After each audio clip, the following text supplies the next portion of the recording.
I'm Astra Woodcraft, and you've got Escaping Scientology.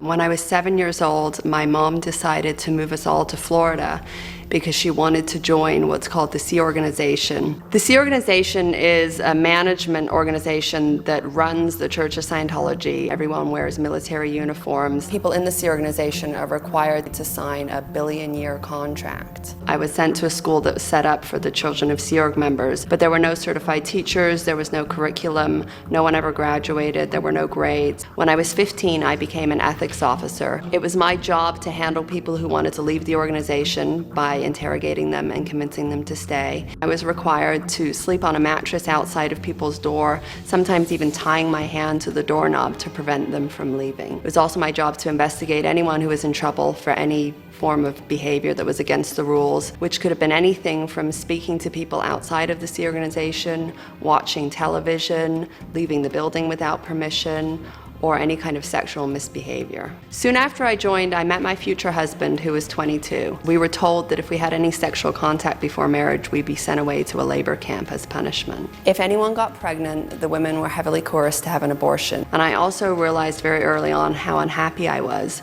but I was unable to tell my husband because he would immediately report me. The way I finally escaped when I was 19 years old was I got pregnant.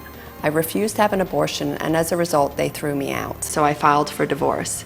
Soon after, he wrote me a letter saying that he wasn't going to have anything to do with me or with his daughter. The rest of my family who remained, my mother, my grandmother, my brother, all disconnected from me. The final insult was they sent me a bill for $89,000, and they said that I had to pay it before I could be a Scientologist again. Even things as simple as going for a bike ride or going to the store felt amazing when I left because I hadn't had the freedom to do any of those things before. I think it's important for me and people who've been through similar experiences to talk out about what happened to us so that we can hopefully educate people and prevent this type of abuse from happening again.